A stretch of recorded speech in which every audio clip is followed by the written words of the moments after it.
Il y a sûrement chez vous des cristaux. Alors lesquels? Ça peut être un diamant, un rubis. Ce qui est sûr, c'est qu'il y a chez vous du sel et du sucre. Vous pensiez peut-être que c'était juste des poudres blanches, mais si on les regarde attentivement, ou mieux en grossissant avec un microscope, alors on se rend compte que sont faits de petits solides translucides et de forme régulière. Ce sont des cristaux. Sur l'image de gauche, vous avez des cristaux de chlorure de sodium, le sel de table, et à droite, des cristaux de saccharose, le sucre en poudre. La surface régulière de ces cristaux reflète l'arrangement régulier des atomes qui le constituent et leur symétrie interne. Dans ce chapitre 6, on va donc s'intéresser à la cohésion de la matière et en particulier aux solides ioniques et moléculaires. Alors sur le schéma de droite, on voit la structure du chlorure de sodium. C'est un empilement régulier de cations sodium et d'anions chlorure. Les cations sodium sont les sphères grises et les anions chlorure, les sphères bleues. La cohésion, c'est-à-dire la stabilité ou la solidité du solide ionique, va être assurée par les interactions électriques entre les cations et les anions. Les cations se repoussent et les anions aussi se repoussent. Pourquoi? Parce que ce sont des porteurs de charge de même signe, alors que les cations et les anions, eux, vont s'attirer. Les distances entre les cations et les anions étant plus petites qu'entre deux cations ou deux anions, les interactions attractives vont être plus intenses que les interactions répulsives, comme on l'avait vu au travers d'un exercice. Un solide ionique est donc une structure solide constituée d'un empilement compact et régulier de cations et d'anions en proportion invariable. La cohésion du solide ionique est assurée par les interactions électriques entre les cations et les anions. Autre point important, c'est que le solide ionique est électriquement neutre. Il contient autant de charges positives que de charges négatives. La formule d'un solide ionique, qu'on appelle aussi la formule statistique d'un solide ionique, va rendre compte des proportions de cations et d'anions dans le solide en indiquant d'abord le symbole du cation, puis celui de l'anion, sans indiquer les charges électriques. En exercice, on va indiquer les formules statistiques des solides ioniques suivants. Pour cela, on va exploiter le fait qu'un solide ionique est électriquement neutre.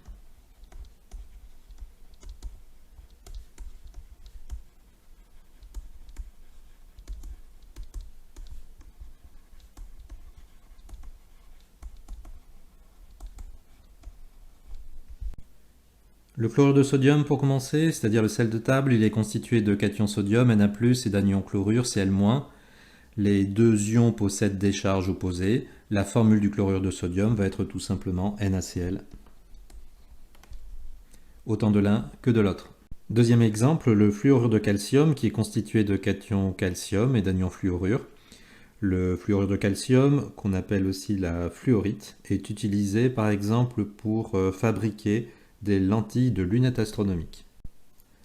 Alors, pour avoir la neutralité électrique, il faut deux ions fluorure pour un ion Ca2+. Les deux ions fluorure vont apporter deux charges négatives qui va permettre de compenser la charge 2+ apportée par l'ion calcium.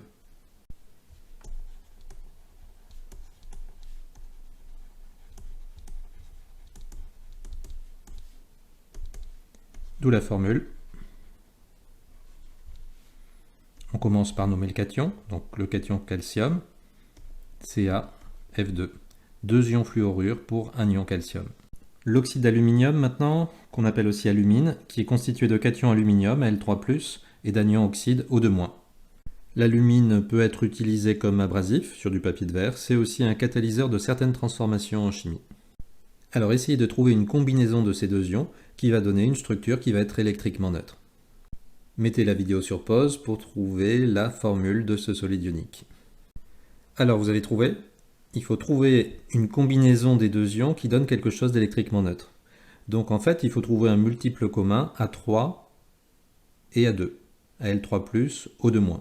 Et ce multiple commun, bien sûr, ça va être 6. Ainsi, il faut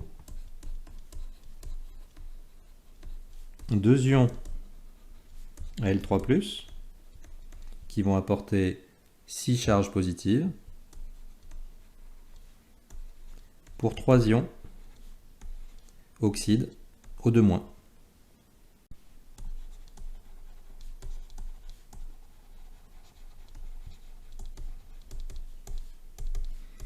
D'où la formule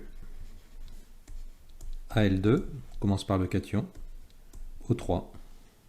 On peut aussi faire des cristaux avec des molécules, c'était le cas du saccharose, rappelez-vous.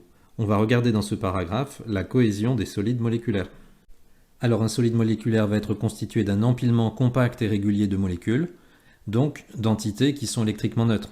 Dans le paragraphe précédent, on a vu que la cohésion du solide ionique était assurée par les interactions électriques entre les cations et les anions. Comment expliquer la cohésion d'un solide moléculaire qui va être un empilement de molécules, c'est-à-dire d'entités qui sont électriquement neutres? Alors la cohésion des solides moléculaires est assurée par des interactions électrostatiques attractives qu'on appelle des interactions de Van der Waals. Parfois, des liaisons hydrogènes ou ponts hydrogènes vont s'ajouter. Alors, que sont ces forces de Van der Waals? Il en existe de plusieurs types. On va regarder tout d'abord le cas des molécules polaires. Je vous laisse tout d'abord colorier les gros atomes de chlore en vert et sur le schéma de droite, les atomes d'iode en violet. On a vu dans le précédent chapitre que certaines molécules pouvaient être polaires. Les zones qui portent des charges partielles opposées vont s'attirer. Par exemple, les interactions entre des molécules de chlorure d'hydrogène, HCl polaires. La partie delta- de la molécule, qui est portée par l'atome de chlore, va attirer la partie delta+ d'une autre molécule qui va être portée par un atome d'hydrogène. Et ce sont ces interactions attractives qui vont assurer la cohésion du solide moléculaire. Il existe aussi des forces de Van der Waals dans des molécules apolaires, ça peut paraître un peu surprenant. Le mouvement désordonné des électrons fait apparaître à un instant donné des charges partielles éphémères qui vont durer une fraction de seconde, de signes opposés, qui vont s'attirer. Par exemple, des interactions entre des molécules de diode, I2 apolaires, sont représentées ci-dessous. Bien sûr, les interactions de Van der Waals dans des molécules polaires vont être beaucoup plus fortes que dans des molécules apolaires. Un exercice d'application, schématiser les interactions entre des molécules de chlorure d'iode, ClI, et on vous donne les électronégativités des deux éléments. Mettez la vidéo sur pause pour proposer un schéma. Alors si on compare les électronégativités, on voit que l'électronégativité du chlore est supérieure à celle de l'iode. La différence 3,2 moins 2,7 est égale à 0,5, elle est supérieure à 0,4, donc on peut considérer que la liaison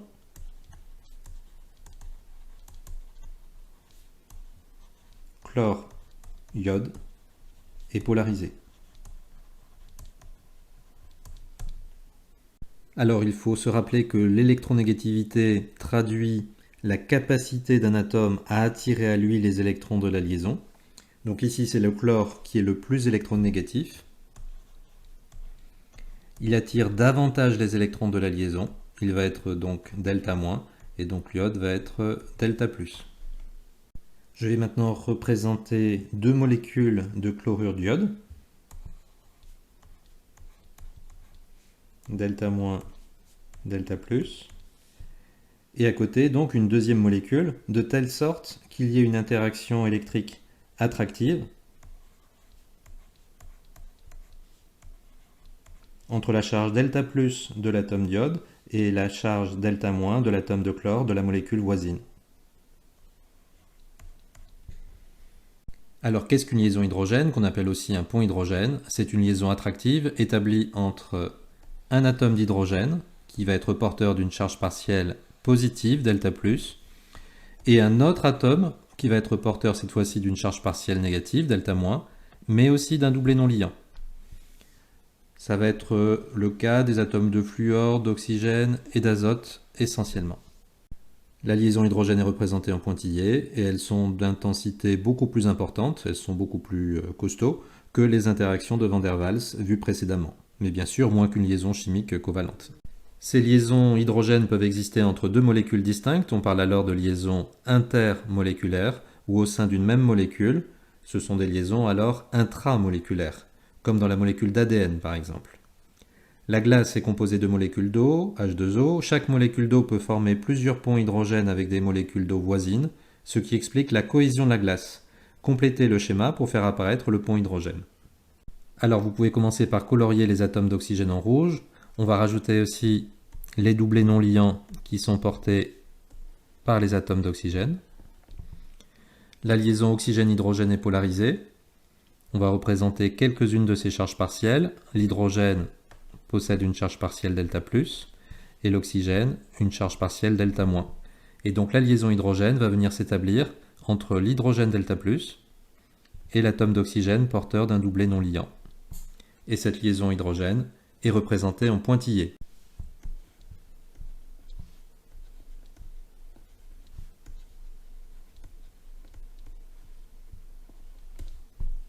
Lorsqu'on va faire fondre un solide moléculaire, on va rompre certaines de ces liaisons intermoléculaires. Les températures de fusion et d'ébullition d'un corps pur seront d'autant plus élevées que les interactions intermoléculaires seront nombreuses et intenses. C'est le cas de l'eau. Les molécules d'eau peuvent en effet établir de nombreuses liaisons hydrogènes avec des molécules voisines. Les températures de changement d'état de l'eau sont plus élevées que d'autres composés moléculaires. Par contre, les interactions ioniques sont beaucoup plus fortes que les interactions intermoléculaires. Il va falloir donc fournir au solide ionique davantage d'énergie thermique pour rompre toutes ces interactions. Les températures de changement d'état des composés ioniques sont en général bien plus élevées que celles des corps purs moléculaires. Donc en résumé, les interactions ioniques sont plus fortes que les liaisons hydrogènes, qui sont elles-mêmes plus fortes que les interactions de Van der Waals. On va maintenant regarder dans ce paragraphe dans quel type de solvant un solide ionique ou un solide moléculaire va pouvoir se dissoudre. Pour cela, il va falloir décrire le solvant.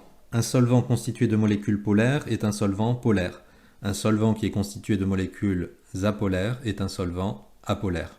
Jusque-là, rien de très compliqué. Un petit exercice d'application, classer les solvants suivants en solvants polaires ou apolaires. L'eau, l'octane et l'éthanol. Et on vous donne les électronégativités des éléments.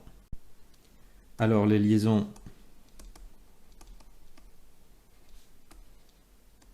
OH et CO sont polarisées.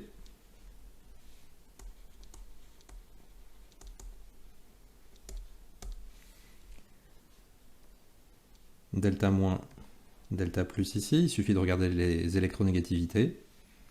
Et ici, delta moins toujours pour l'oxygène, delta plus pour le carbone. Mais pas les liaisons CH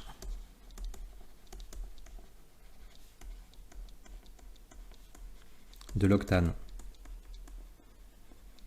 Rappelez-vous, pour qu'une liaison soit polarisée, il faut que la différence d'électronégativité soit supérieure à 0,4. Ici, c'est juste égal à 0,4. L'eau et l'éthanol sont des solvants polaires.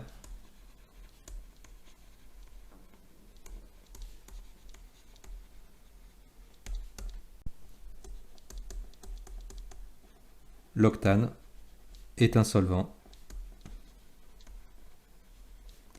apolaire. Alors, comment savoir si un solide ionique ou moléculaire va être soluble dans un solvant? Alors, il y a un grand principe très général qui se ressemble, s'assemble. Alors, qu'est-ce que ça signifie? Par exemple, les solides ioniques sont solubles dans les solvants polaires. Les solides ioniques sont constitués d'ions, de cations et d'anions, qui vont donc être solubles dans des solvants polaires, solvants pour lesquels certains atomes vont posséder des charges partielles positives ou négatives. Les solides ioniques sont donc solubles dans l'eau, qui est un solvant polaire. Par exemple, vous avez tous réussi à dissoudre du sel de table, du chlorure de sodium, dans de l'eau. Les solides moléculaires polaires sont généralement solubles dans les solvants polaires. Et cela pour des raisons analogues, il va y avoir des interactions électriques attractives entre des charges partielles de signes opposés entre les molécules de soluté et celles du solvant. Et pour terminer, si on a un solide moléculaire apolaire, eh bien il sera soluble dans un solvant apolaire. Alors comment s'effectue la dissolution d'un solide ionique dans l'eau? Elle se déroule en 3 étapes. Dissociation du solide ionique, solvatation et dispersion. Alors comment cela se passe-t-il? Une petite vidéo en anglais pour vous le présenter. Sodium chloride crystals are held together by attractive forces between the positively charged sodium and negatively charged chloride ions. When a crystal of sodium chloride is placed into water, the hydrogen ends of polar water molecules attract the negatively charged chloride ions and gradually surround them. Likewise, the oxygen ends of water molecules are attracted to and surround the positively charged sodium ions. The hydrated ions drift away into the solution, allowing new water molecules to surround newly exposed ions. Gradually, the entire crystal dissociates into solution. Donc vous avez vu les trois étapes. Première étape, la dissociation. Les molécules d'eau s'approchent et vont fragiliser les liaisons entre les cations et les anions du solide ionique. Deuxième étape, la solvatation. Les molécules d'eau entourent les ions.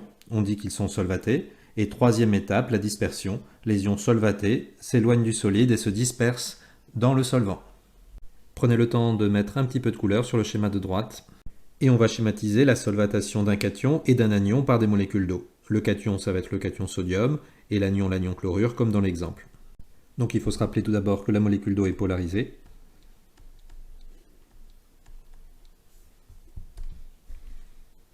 Delta plus sur les atomes d'hydrogène, et donc 2 delta moins sur l'atome d'oxygène. Voilà, j'ai représenté mon cation sodium, Na+, en bleu, et mon anion chlorure, Cl- en vert. Comment les molécules d'eau vont-elles entourer le cation sodium? Eh bien, des charges de signes opposés s'attirent. Donc, c'est l'atome d'oxygène qui est chargé delta- qui va s'approcher du cation sodium. Donc, les molécules d'eau vont venir s'approcher du cation sodium avec leur atome d'oxygène.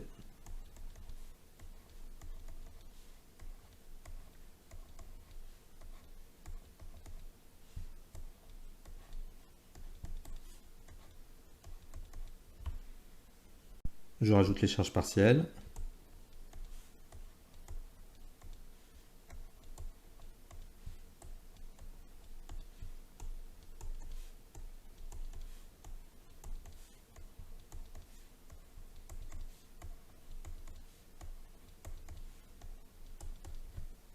L'anion chlorure maintenant, il est chargé négativement, donc ce sont les hydrogènes qui possèdent une charge partielle delta+, qui vont venir s'approcher.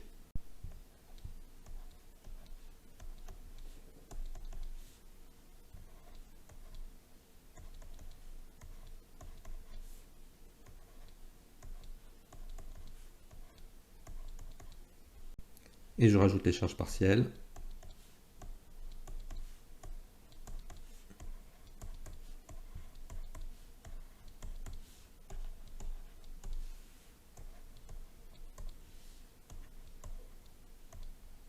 Il faudra savoir écrire l'équation de dissolution. Le solide que l'on notera avec un indice S se dissocie en ion hydraté, que l'on notera avec l'indice AC, qui signifie en solution aqueuse, c'est-à-dire entouré de molécules d'eau. Le solide ionique est électriquement neutre, donc la solution le sera aussi. Alors, quelques exemples d'application. On va écrire les équations de dissolution des solides ioniques suivants. On va commencer par le chlorure de sodium, NaCl, et on n'oublie pas de mettre le S pour solide, qui va donner donc, par dissolution dans le solvant qui est l'eau, des ions sodium, Na+, on met AC pour aqueux, plus Cl-, aqueux. Mettez la vidéo sur pause pour prendre le temps d'écrire la dissolution du chlorure de fer 2. Alors, qu'est-ce que ça donne? On commence par écrire la formule du solide ionique, avec l'indice S. Et donc, par dissolution dans l'eau, on va obtenir des ions Fe2+,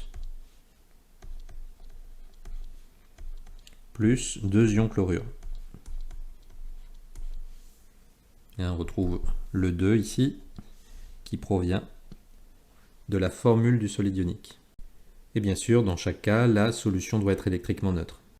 Dernier cas, le thiosulfate de sodium.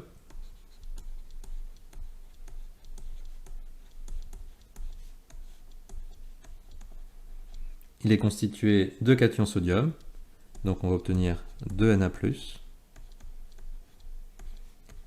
et d'anions thiosulfate, qui vont donc avoir pour formule S2O3 2- pour assurer l'électroneutralité. En raison de cette réaction de dissolution, on va être amené à définir deux types de concentration. Alors tout d'abord, la concentration en soluté à portée d'un soluté. Elle sera repérée avec la lettre C majuscule. Cette concentration indique comment la solution a été préparée. Alors cette concentration est définie ainsi, c'est la quantité de matière de solide ionique utilisée pour préparer la solution, divisée par le volume de cette solution. Donc du point de vue des unités, la quantité de matière en mol, le volume en litres, d'où une concentration en quantité de matière en mol par litre.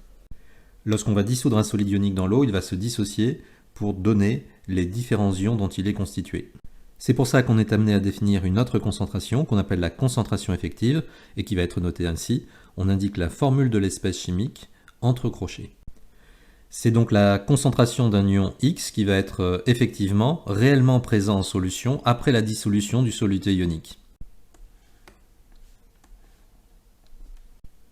Donc cette concentration effective est définie ainsi, c'est la quantité de matière de l'ion X solvaté, donc réellement présent en solution, divisé par le volume de la solution. Pas de changement bien sûr pour les unités, quantité de matière en mol, volume en litres, et la concentration effective en mol par litre. Un exercice d'application pour bien distinguer ces deux concentrations. Dans un volume V, la concentration apportée en fluorure de calcium, CaF2, est de 2,010 puissance moins 2 mol par litre. Déterminer les concentrations effectives des ions issus de cette dissolution. On va commencer par écrire l'équation de cette dissolution. Le fluorure de calcium solide va réagir pour donner par dissolution dans l'eau des ions calcium, Ca2+, plus 2 ions fluorure. Pour calculer la quantité de matière initiale de fluorure de calcium utilisée pour réaliser cette dissolution, on va utiliser la concentration apportée. Donc cette quantité de matière initiale va être égale à C fois V. Dans l'état initial, pas d'ion calcium solvaté, ni d'ion fluorure. On va écrire directement la ligne du tableau d'avancement qui correspond à l'état final. Donc pour le fluorure de calcium, quantité de départ moins X max. Pour les ions calcium, X max. Et pour les ions fluorure, attention à la stoichiométrie, 2 fois X max. Ici la dissolution est totale, il y a un seul réactif, c'est donc le réactif limitant. Et donc l'avancement maximal, qui va permettre d'annuler la quantité de matière de fluorure de calcium, va être égal à C fois V. Donc on a X max qui est égal à C fois V, et 2X max qui va être égal à 2C fois V. On peut maintenant exprimer la concentration effective en ion calcium dans l'état final, qui va être égale à la quantité de matière d'ion calcium dans l'état final, divisé par le volume de la solution. La quantité d'ion calcium dans l'état final, elle est égale à C fois V.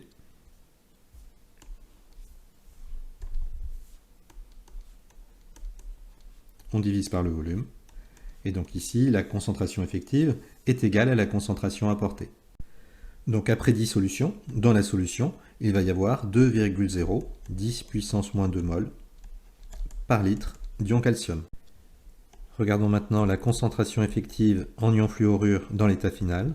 Elle va être égale à la quantité de matière d'ion fluorure dans l'état final divisé par le volume de la solution. La quantité d'ion fluorure dans l'état final va se trouver ici dans le tableau d'avancement. Cette quantité de matière va être égale à 2C fois V. On divise par le volume pour avoir la concentration. Et donc la concentration effective en ion fluorure va être égale à 2 fois C. C'est-à-dire 4,010 puissance moins 2 mol par litre. Ici, la concentration en ion fluorure n'est pas égale à la concentration apportée. Alors une remarque, quelle serait la concentration réelle du fluorure de calcium dans l'état final? Eh bien d'après le tableau d'avancement, il n'y en a plus. Donc cette concentration effective va être égale à 0. Alors on va s'intéresser maintenant à un solide ionique particulier, le savon. Pour pouvoir expliquer les propriétés lavantes du savon, on va commencer par définir du vocabulaire. Alors tout d'abord le terme hydrophile. Étymologiquement, le terme hydrophile, ça signifie qui aime l'eau. Une espèce est dite hydrophile si elle est soluble dans l'eau. Et vous vous rappelez, qui se ressemble, s'assemble. Une telle espèce est le plus souvent polaire, comme l'eau, voire capable d'établir des ponts hydrogènes avec les molécules d'eau. Lipophile maintenant, une espèce est dite lipophile si elle est soluble dans les graisses. Lipo, c'est les graisses, et phile, qui aime, donc qui aime les graisses. Et on va voir que les graisses sont constituées de longues chaînes hydrogénocarbonées qui vont être apolaires. Donc une telle espèce est apolaire, comme les entités constituant les graisses. Une espèce lipophile est hydrophobe, c'est-à-dire insoluble dans l'eau. Hydrophobe, qui a peur de l'eau. Certaines espèces, comme les savons, sont amphiphiles. Elles ont une partie hydrophile et aussi une partie qui va être lipophile. Un savon est un mélange de carboxylate de sodium ou de potassium de formule RCO2Na, Na c'est le sodium, ou RCO2K, K c'est le potassium. Grand R, c'est une chaîne carbonée, une longue chaîne carbonée, non ramifiée, possédant généralement plus de 10 atomes de carbone. Cette longue chaîne carbonée est constituée de liaisons carbone-carbone ou de liaisons carbone-hydrogène. Ces liaisons ne sont pas polarisées parce que la différence d'électronégativité est trop faible. Cette partie de la molécule va être apolaire et donc lipophile, qui aime le gras. L'extrémité ici en bleu de cet ion carboxylate va être chargée, donc ça va être une partie polaire, hydrophile, qui aime l'eau. Et cet ion carboxylate peut être schématisé plus simplement ainsi. On représente une petite ondulation pour la longue chaîne carbonée, donc ici qui est représentée en rouge, et une petite sphère bleue ici pour la partie polaire hydrophile. Vous trouverez sur le site une vidéo qui explique plus en détail l'action lavante des savons. Rapidement, quel en est le principe? Le savon va tout d'abord se dissoudre dans l'eau, et puis après va interagir avec la graisse. C'est la partie lipophile qui va se fixer dans la graisse, et la partie hydrophile va rester dans l'eau. En frottant un petit peu, l'ensemble ion-graisse formé va être entraîné dans l'eau de lavage, donc éliminé. Donc on a ainsi réussi à solubiliser dans l'eau de l'huile qui, elle-même, est insoluble dans l'eau. Et pour terminer, dernière partie du chapitre, l'extraction par solvant d'une espèce en solution. Donc extraire, ça consiste à prélever une espèce chimique du milieu qui la contient. L'extraction liquide-liquide permet de séparer les constituants d'un mélange en exploitant les différences de solubilité.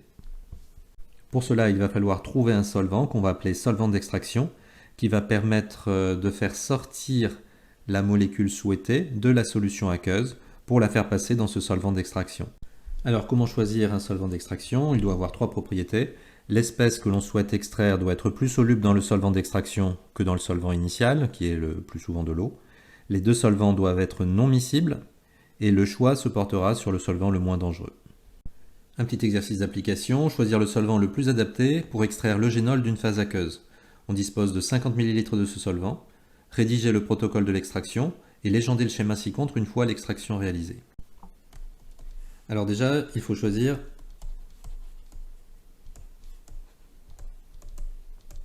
un solvant non miscible avec l'eau.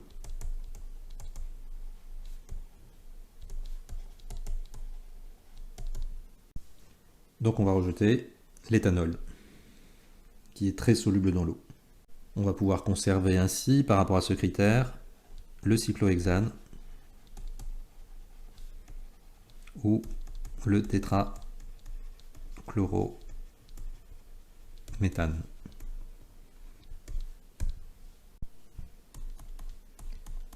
Il faut aussi que le génol soit très soluble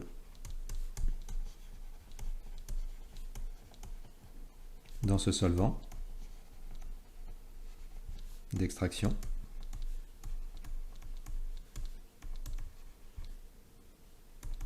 Bon, là ça marche aussi bien pour le cyclohexane que pour le tétrachlorométhane.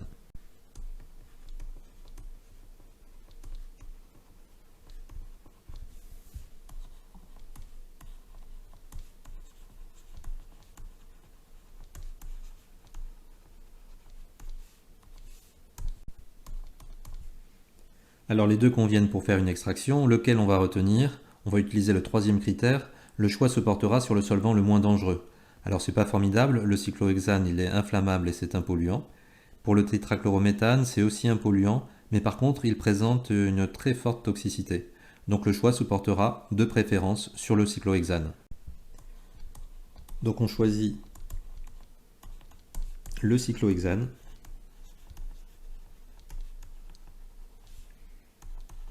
car il est moins toxique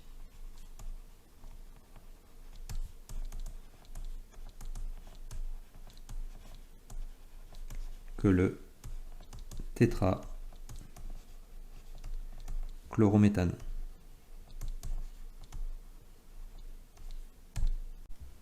On va pouvoir maintenant rédiger le protocole. Alors pour réaliser une extraction, on utilise un instrument en verre qui s'appelle une ampoule à décanter.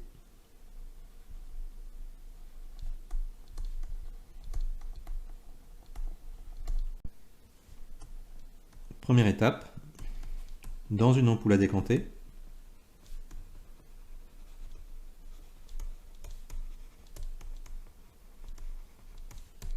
on va introduire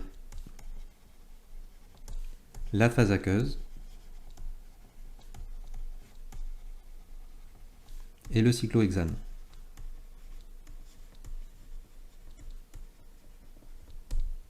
Bien sûr, après on bouche l'ampoule à décanter et on agite. Pourquoi agite-t-on? C'est pour faciliter le passage de l'eugénol de la phase aqueuse vers le cyclohexane. Agiter va permettre de créer des petites gouttes de liquide des deux phases, ça va augmenter la surface de séparation entre les deux phases et faciliter le passage de l'eugénol d'une phase à l'autre. Vous le verrez dans la petite vidéo du livre qui présente l'utilisation de l'ampoule à décanter. Il faut penser aussi à dégazer régulièrement pour éliminer les surpressions. Donc, étape 2, boucher l'ampoule à décanter.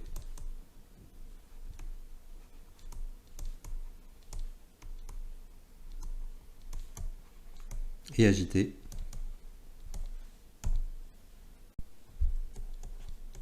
Dégazer régulièrement.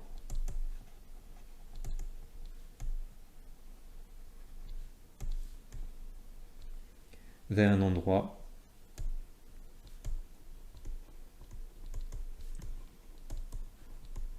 dégagé. Étape 3, on va laisser reposer, ça s'appelle la décantation.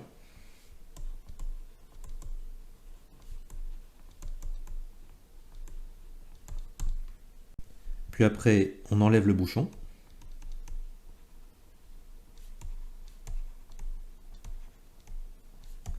Et on récupère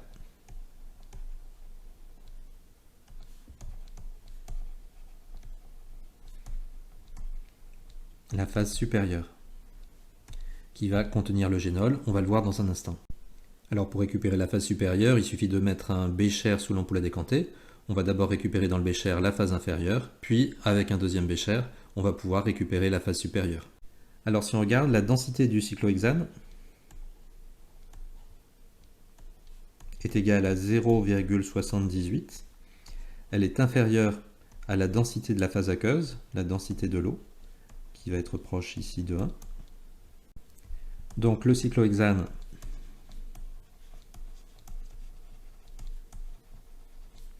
est moins dense que l'eau.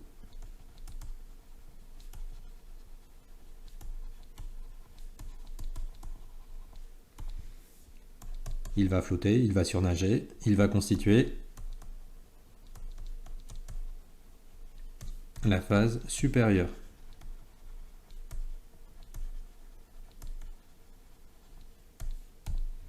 On peut maintenant légender l'ampoule à décanter.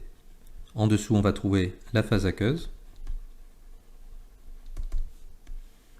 qui va contenir de l'eau, plus l'extraction n'est jamais parfaite, il va rester quelques traces d'eugénol.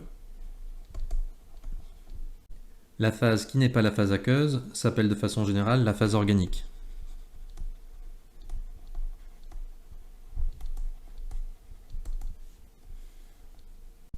Elle contient du cyclohexane, le génol, qui a été extrait de la phase aqueuse, et elle va contenir aussi des traces d'eau. Et après, si on veut récupérer cet eugénol pur, il suffit d'évaporer le cyclohexane. Alors l'eugénol est contenu dans l'huile essentielle de clou de girofle, et donc cet eugénol a des propriétés antalgiques qui permettent de lutter contre la douleur. Cette huile essentielle est parfois utilisée par les dentistes lorsqu'ils font de petites interventions. Alors pour terminer, une petite question. Si on avait utilisé le tétrachlorométhane comme solvant d'extraction, bien qu'il soit plus toxique, qu'est-ce que cela aurait changé? Ça aurait fonctionné, on aurait pu extraire le génol de la phase aqueuse, puisque le génol est très soluble dans le tétrachlorométhane comme on l'avait déjà vu. Par contre, la densité du tétrachlorométhane est de 1,59. Elle est donc supérieure à celle de l'eau. Donc avec le tétrachlorométhane, la phase organique aurait été la phase inférieure.